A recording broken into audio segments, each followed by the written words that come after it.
One of the parts of hosting a nationally distributed, say hello and get to know the fine folks who watch and consume your program. Well, during the pandemic, it's been limited to Zoom calls. And that's what we're doing this week as we have a conversation with a family from Wisconsin. Several generations have been on the farm, and it's now called Shamrock Farm.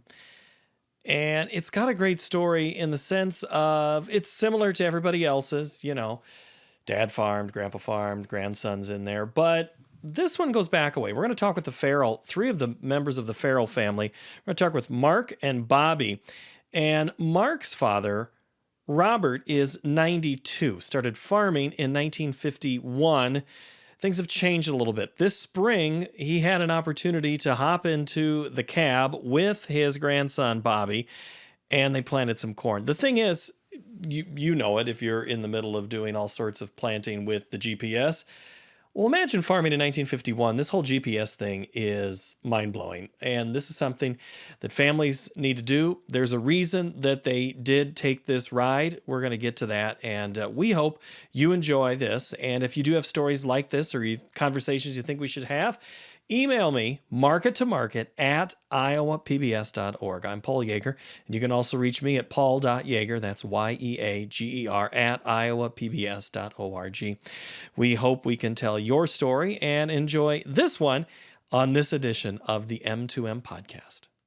Three generations of the Farrells are with us, Mark, Robert, and Bobby. So let's start with Bobby. You're the one who the young guy has to go first. You got to explain.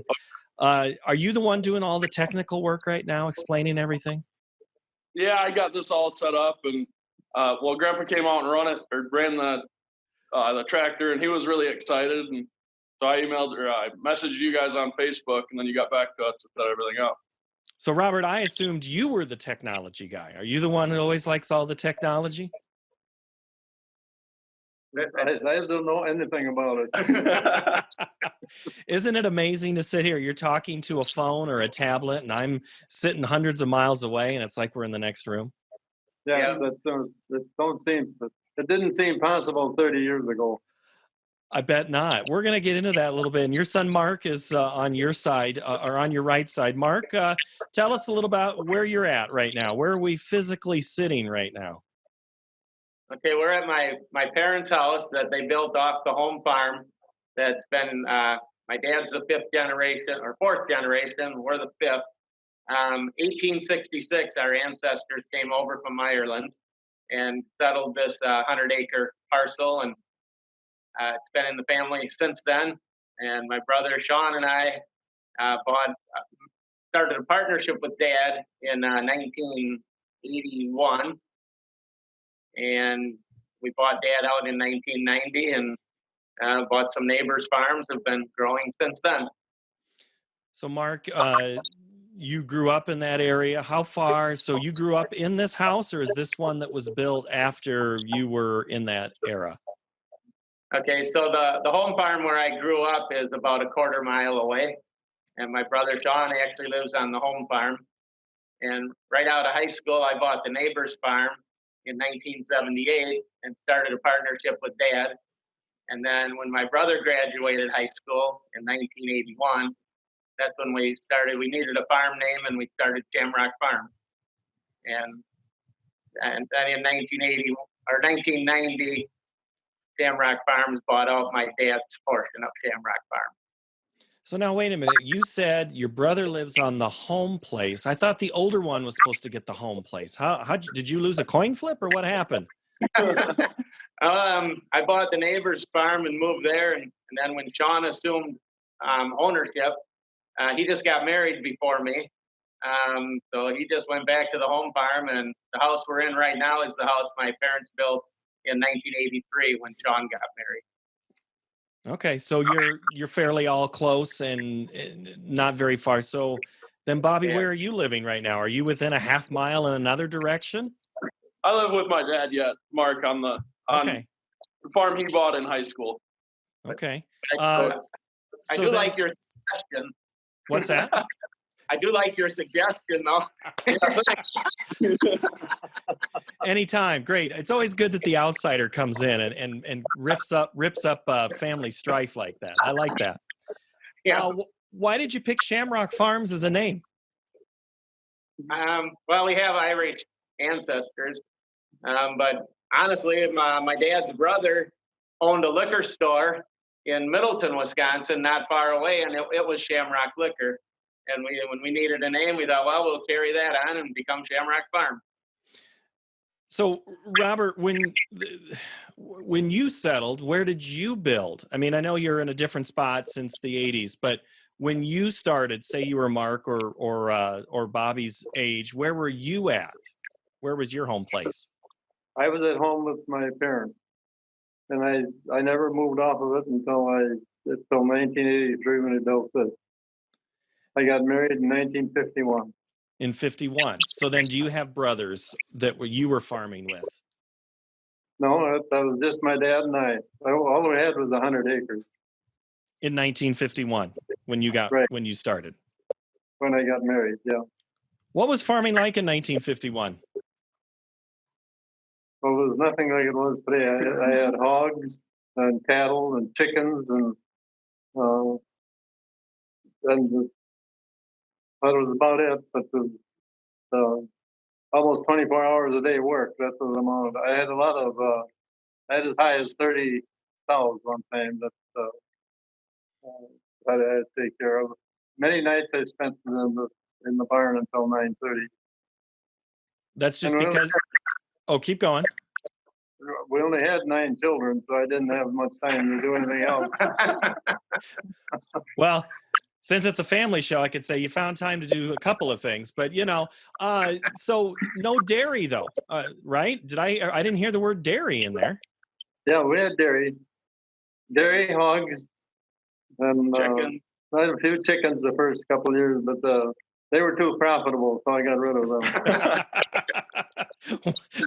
Why stick with the things that make you money? Why not make you work harder? When you think about 51, just go in increments of 10, 51 to 61 to 71. What's the big change in those 20 years?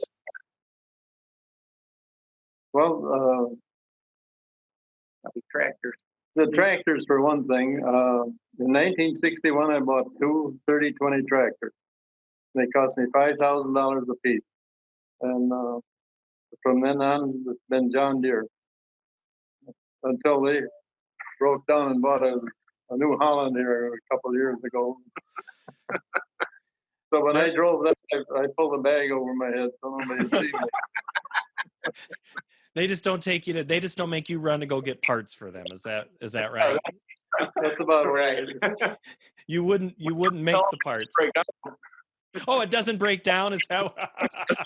No, I said we can't tell him when it does because he gives us a hard time for it.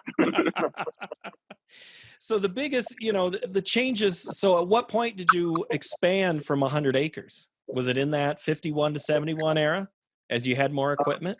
I rented land, probably 150 acres that I rented from a neighbor. And that was probably in 1952 or 53. And then I let that go because we couldn't do it no more. You were plowing, we worked all your ground about 3 times before you did anything, before you planted anything. And I couldn't do it with the help I had, so that's what I did. But then when Mark was graduating from high school and the neighbor's farm come for sale, he come over one night and wanted us to buy it. Well, I had no intention of buying a farm. I was 60 years old, and I told Mark, if you want to buy it, we could buy it without any money down. And I told him I'll furnish the cattle and machinery, and we'll just take over from there and see what happens. It was a very good move anyway. Mark was only 18 years old when he bought it, and had a few wild hair in him yet. And what year was that again? 1978. 1978. So that's 71 to 81 to say 91. There's a whole lot of stuff that's happening in that era too. I mean, you talk about the tractor. I mean, that's a major evolution, and it was. But the farms in 71 to 81, we know they expanded. We know operations got bigger. And in 81 to 85, we found out those that got too big, some of them had a problem. Was it a different era of farming prior to 71 than after 71? Oh, definitely. Yeah, it was. Um, the spray, putting insecticides and the herbicides on that was a big challenge. We treated it like there was nothing wrong with it. I can remember spraying things with the gloves on. I got my hands off of atrazine, and you might whatever you can spray that time, and you didn't you didn't take any precautions at all. But that was one of the big things is spraying for weeds. You didn't have to cultivate corn and stuff like that. So that was a big change. Are the days getting shorter, Mark? Do you work 9 to 9 or 6 a.m. to 9 like your dad did? No, the days are shorter. When we're busy, we put the hours in, planting and harvesting. But we got rid of the dairy in 1996, and in 1996 also, I guess, we built 2 hog contract finishing barns, and we ran them for 20 years. We don't have them anymore. We freed up a lot of time getting rid of the livestock. So when we do get, like, we finished up spraying the second pass on corn yesterday, we'll have about a week or 10-day break here, and we'll have to spray the beans again. But it's a lot more free time now than there ever used to be. Well, it gives Bobby a chance to take photos and things like that. Is that what's your primary job, Bobby? How do you fit in all of this? Well, I guess on the farm, mainly haul grain, and I run one of the combines and one of the planters. But I have some time off in the summer to go and do that kind of stuff. But the ones that you saw on the link, they were actually taken by my cousin. He's the third Robert of the family, and he's a professional photographer. So I can't take the credit for those ones. They're beautiful images. Does he come out and take a lot of pictures of the farm, or was that just for a special occasion? No, that he doesn't come out much for any of that kind of stuff. But when Grandpa said he wanted to run the tractor, I wanted him to come down and get some pictures. So, Robert, when's the last time you planted on a regular basis? When they depended on you and not just, I'm filling in for a day or something. Last time I planted corn was in 1984 when my mother died. She died when we were ready to plant corn, and Mark took over and he planted ever since. What were you planting with in 84? Tractor and planter? Was it a 24 row? No, I had a 2-row planter with horses well, let's see, no, not 1984. That was the first year we were married. Probably had a 4-row planter in 1984. 30-20 and a 4-row at that time. Yeah. A 30-20 and a 4-row. And you said you had horses when you started and a 2-row. I started farming. I planted corn with horses, right?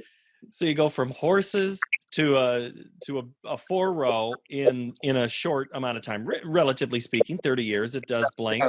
But, and now, yeah. what are they, Bobby? What are you running, Mark? What are you running on a regular basis? What's the planter side?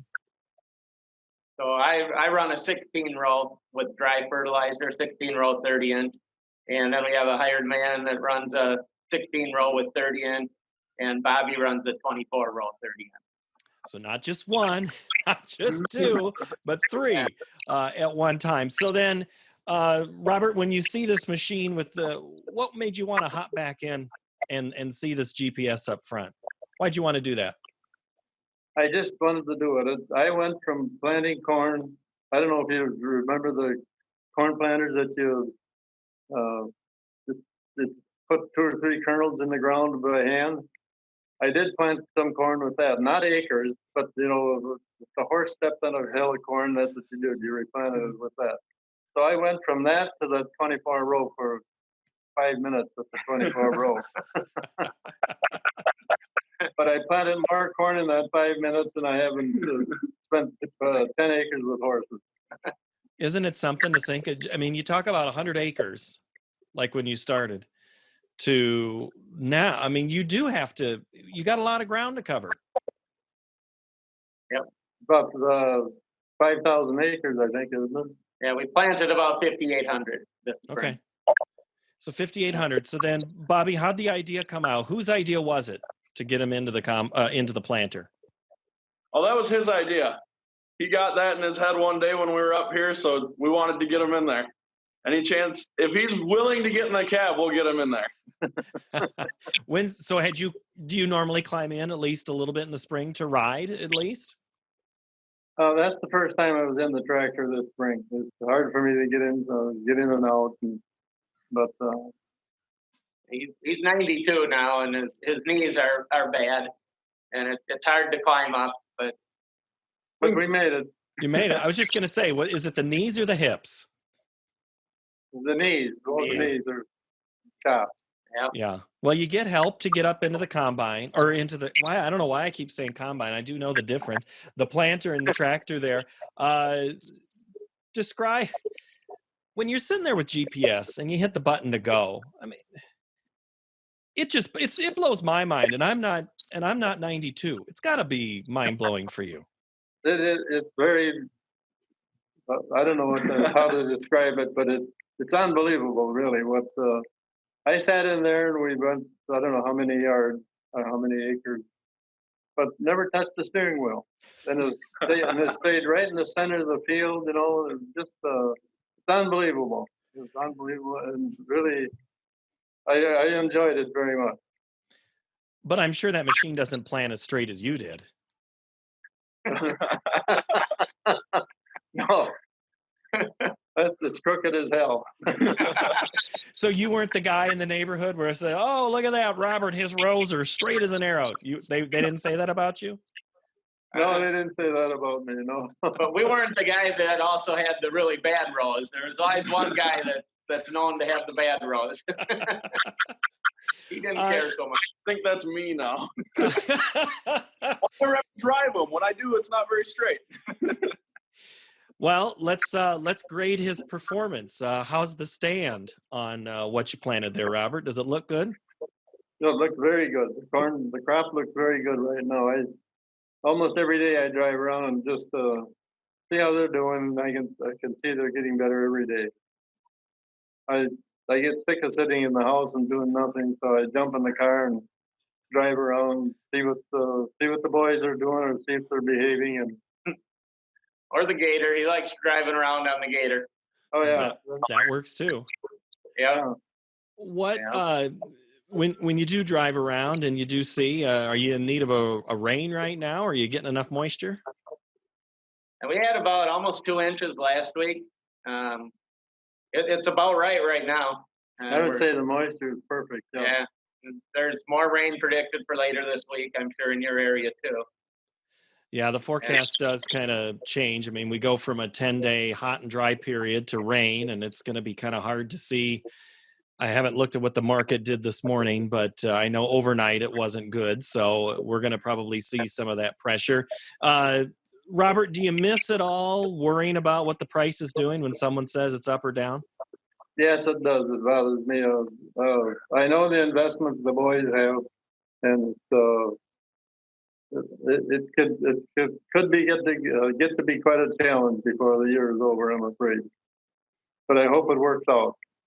Well, give me a little perspective. I mean, the stress is one thing. I mean, yeah, you're not in that seat necessarily pulling the trigger, but you do feel and you've got that instinct of, we should be selling, we should be holding. Is this the most tumultuous time that we've had, or is this just like another year or every other year? I think it's a little bit worse than average, I think, but it's something that's continual. You know, year after year, it's a challenge.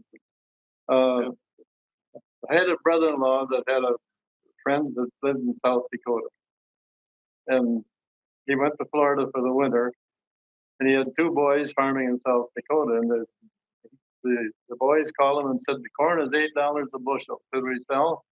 You bet, he said, you should sell. But they didn't. So they ended up selling it for $6. He says, that's what you call experience. And you also call that, as our old analyst Walt Hackney used to say, how much damn money do you want to make? You know, that's just Yeah. greed that's coming out Yeah. there right now. But it is hard. You are married to that bushel. You know what the work was. As you said, you know, when you'd work those 12 to 15, 16-hour days, you knew it was worth so much more because of that sweat equity. And that feeling I can't imagine has left either. Well, I think they they do a better job of bookwork today. They know what the inputs are.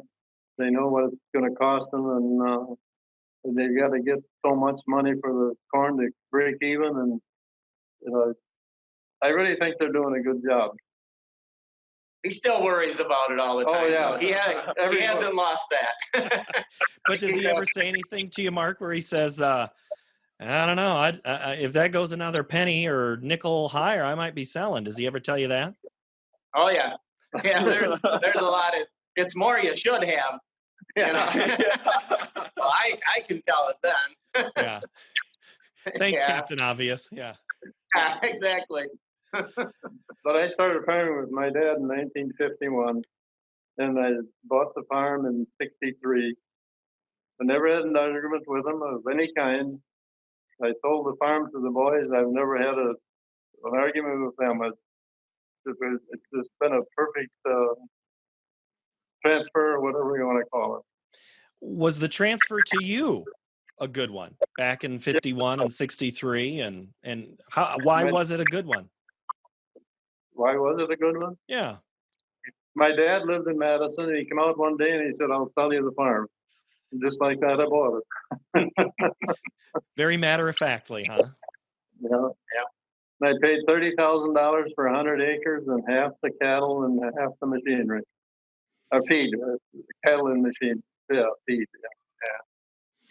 And I always, you know, when families will say this, I do kind of start asking a little bit, because I think there's some families that won't have that conversation of the transfer of generations. And I always think if we can highlight a family that has had those frank, real discussions, because when you've got both Sean and Mark who wanted to farm, they're equal in the eyes of the law, you know, when it comes to the land, it seems. And so, Mark, I don't know. I mean, were you glad that, did you feel that your dad was fair when it was, and you guys talked about things back then in that transition? Yeah.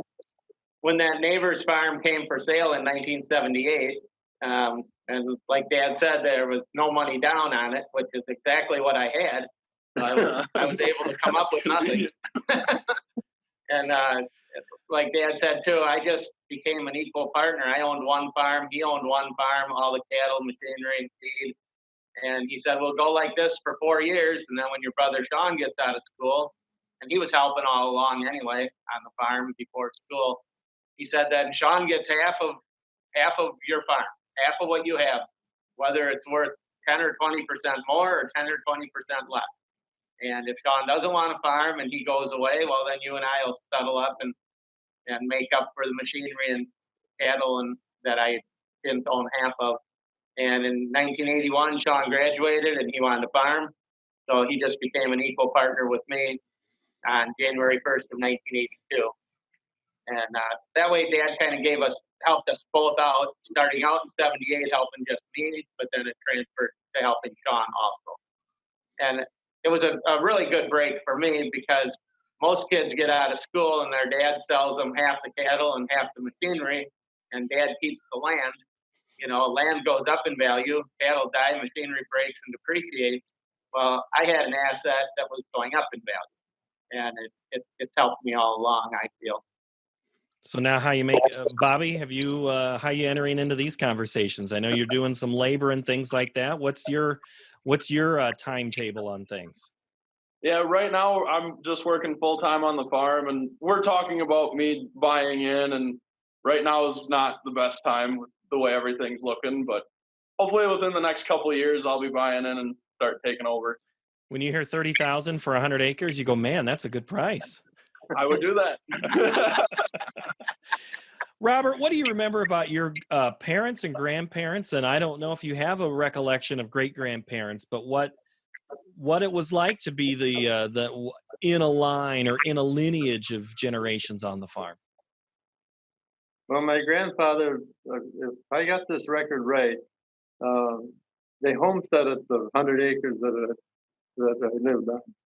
And then they were supposed to make it tillable soil or make a living doing it. And then they did. And my dad was born in 1901 on that farm. And he bought the farm in 1942 or 43. I'm not sure the year it was. And